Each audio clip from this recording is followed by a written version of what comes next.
اکبر رضی اللہ تعالیٰ نے کلمہ پڑھ لیا. اب اس وقت کلمہ پڑھنے کا معنی تکالیف کو دعوت دینا، مصائب کو دعوت دینا، دکھ و درد کے سامنے کھڑا ہونا ہے.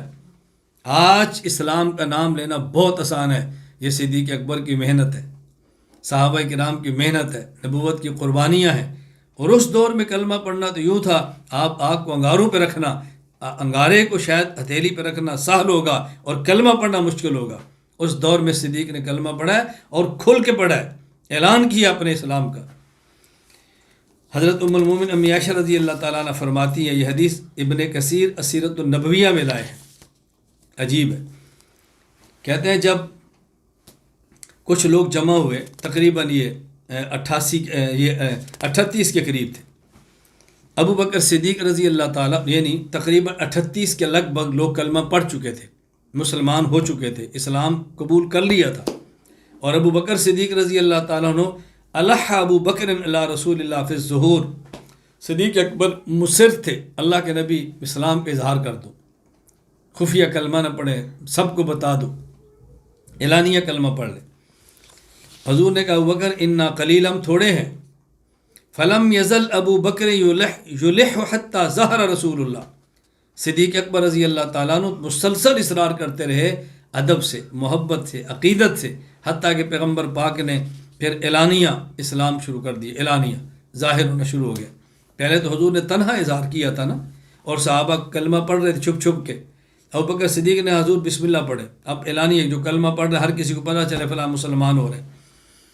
وہاں پھر کہتے ہیں مسلمان تو الگ ہو گئے اعلان کے بعد، یعنی اپنے اپنے گھروں میں، قبیلے میں.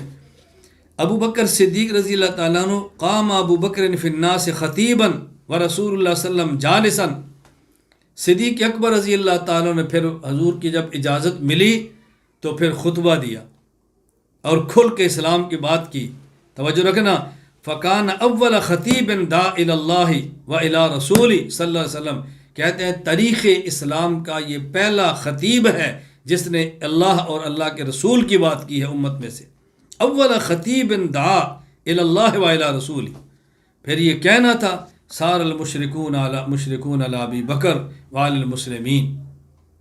پھر کفر ٹوٹ پڑا، مشرک ٹوٹ پڑے.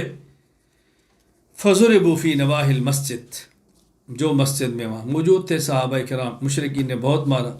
اور صدیق اکبر کو تو اتنا مارا، کہتا ہے روندا، ضرب ضربا شدیدہ. اور عتبہ بن ربیعہ بے ایمان جوتے لے کر آپ کے ناک پر رگڑتا، ایسے جیسے ناک کو چپٹا کر دیا. اس قدر اس غلیظ انسان نے مارا. صدیق اکبر کے پیٹ پر بیٹھ گیا، صدیق اکبر کے چہرہ پہ چالنا مشکل ہو گیا. بنو تمیم آئے، ان کے قبیلے کے لوگ تھے، صدیق اکبر کو بچایا اور ان کو اٹھایا اور اٹھا کے صدیق اکبر کو گھر تک پہنچایا. اب ان کو شک تھا کہ شاید کہ ابو بکر فوت ہی نہ ہو جائے. ثم رجعت بنو تمیم فدخل المسجد وقالوا والله لئن مات ابو بکر. اب بنو تمیم نے کہا اگر ابو بکر اس حالت میں مر گئے لنقتلن عتبہ، ہم عتبہ بن ربیعہ کو مار دیں گے. کلمہ تو نہیں نے پڑھا تھا، لیکن کہا تو ہم بدلہ لیں گے اگر تم نے ہمارے خاندان کے بندے کو مارا. ادھر کیا کرائے، ابو بکر کی طرف آئے. حد ابو بکر صدیق رضی اللہ تعالیٰ عنہ تھے، اچھا ابو قحافہ تھے، بنو تمیم تھے. صدیق اکبر کو سمجھا رہے ہیں دیکھو مشکل وقت ہے، سہنا بہت مشکل ہے، تم ایسا نہ کرو. وہ جو اتنی باتیں کرتے رہے، حضرت صدیق نے ایک ہی جملہ بولا، ما فعل رسول اللہ، حضور کی کیا حالت ہے حضور کے سال میں صلی اللہ علیہ وسلم. انہوں نے بہت اس کو برا سمجھا. فمسوا منہ بألسنتہم وعدلوہ ثم قاموا قالوا لأمی، زبان سے برا بلا کہا کیسا شخص ہے یہ. چلے گئے، ان کی والدہ سے کہا کچھ اس کو کھلاؤ پلاؤ، کچھ اس کا خیال رکھو. چلے گئے، وہ چلے گئے.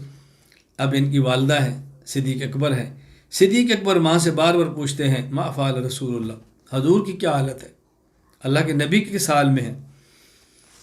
والدہ نے کہا واللہ ما لی علم بصاحبک، مجھے نہیں پتہ تیرا ساتھی کس حال میں ہے. اللہ اکبر، مجھے نہیں پتہ. اب دیکھو یہ بھی کہتی ہے صدیق اکبر کا ساتھی محمد ہے، مجھے نہیں پتہ کس حال. صدیق اکبر نے کہا تم جاؤ خطاب کی بیٹی ام جمیل کے پاس جاؤ، ان سے پوچھو.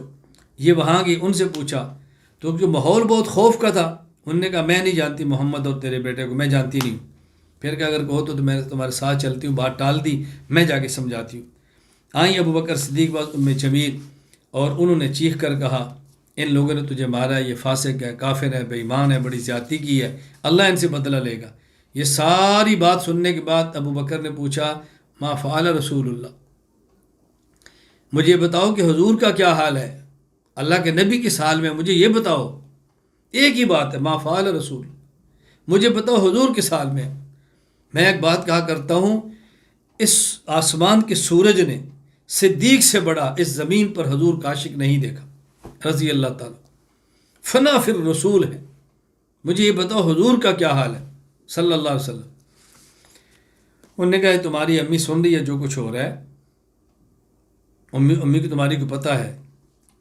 فلا شیء علیک منہا قالت، پھر والدہ نے کہا صالح میں صحیح ہیں، ٹھیک ہے ٹھیک ہے۔ فأین ہوا، ہیں کہاں پر وہ؟ انہوں نے کہا وہ دار ابن ارقم میں۔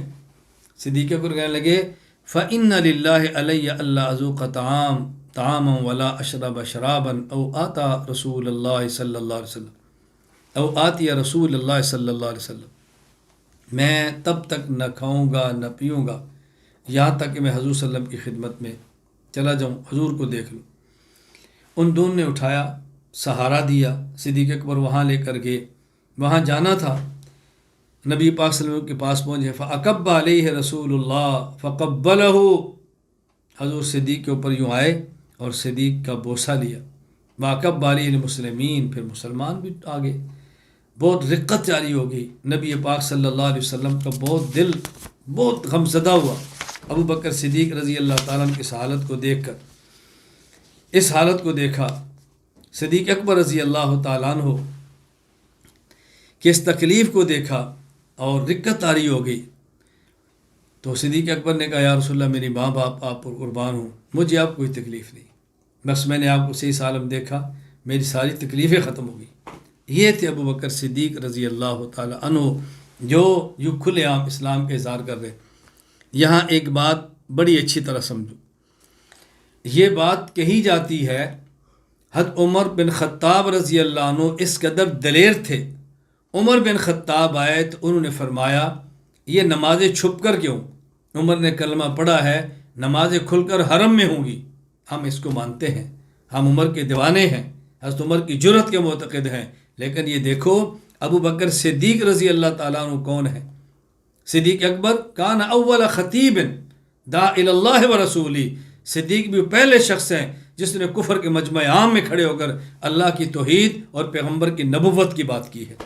میں اگر یہ کہوں تو بے جانی ہوں گا کہ حضرت عمر بن خطاب اگر ابن ارقم کے دار ارقم کے گھر سے اعلانیہ مسجد میں نماز کو لانے والے ہیں، تو ابو بکر ایک مخفی دعوت کو اعلانیہ حرم میں بیان کرنے والے ہیں، ابو بکر صدیق رضی اللہ عنہ، اور دونوں ہمارے سر کے تاج ہیں، دونوں کا اپنا اپنا مزاج ہے، دونوں کا اپنا اپنا مقام ہے۔ محرم کے موقع پر وہاں بھی ہم تفصیل سے بات کریں گے انشاءاللہ۔ حضرت صدیق اکبر کی اس تکلیف اور مشقت کے باوجود دعوت اسلام کا نتیجہ کیا تھا؟ عشرہ مبشرہ میں سے 5 صحابی حضرت عثمان، طلحہ بن عبید اللہ، زبیر بن عوام، سعد بن ابی وقاص، حضرت عبدالرحمن بن عوف صدیق اکبر کی دعوت پر کلمہ پڑھ کے مسلمان ہوئے، عثمان بن مظعون، ابو عبیدہ بن جراح، سلمہ بن عبد الاسد، ارقم بن ابی ارقم، یہ صدیق اکبر کی دعوت پر آئے۔ یہاں میری بات اچھی طرح سمجھ دو، میں ساتھ ساتھ کچھ باتیں سمجھا دوں، توجہ دینا۔ کلمہ اسلام پڑھنے کے بعد اور دین اسلام کو سمجھنے کے بعد، نبوت کے دامن سے وابستہ ہونے کے بعد، صدیق اکبر رضی اللہ تعالیٰ عنہ کی سب سے اہم فکر اور سب سے اہم سوچ یہ تھی کہ کون سا شخص مکہ مکرمہ میں ایسا ہے جو صاحب حیثیت ہے اور جس کے کلمہ پڑھنے سے اسلام کو قوت ملے گی، وہ کون ہے، میں اس کو حضور کے دامن سے وابستہ کر دوں۔ یہ صدیق کی بات سمجھ آئی اور اس پر صدیق اکبر نے کام کیا۔ میں آج بھی آپ سے کہتا ہوں اگر کام کی حقانیت کا یقین ہو تو انسان اپنے اوپر اس بات کو سوار کر لے کہ ہم امت کے ہر فرد کو ہم کس طرح اپنے کاز کے ساتھ جوڑ سکتے ہیں۔ یہ مشن صدیقی ہے، یہ صدیقی مزاج ہے۔ حضرت ابو بکر صدیق نے کیا کام اور کر کے دکھایا۔ پھر ابو بکر صدیق رضی اللہ تعالیٰ عنہ، یہ تو آپ کی جان کی قربانی تھی، مار کھانا، لوگوں کو دین پر لانا.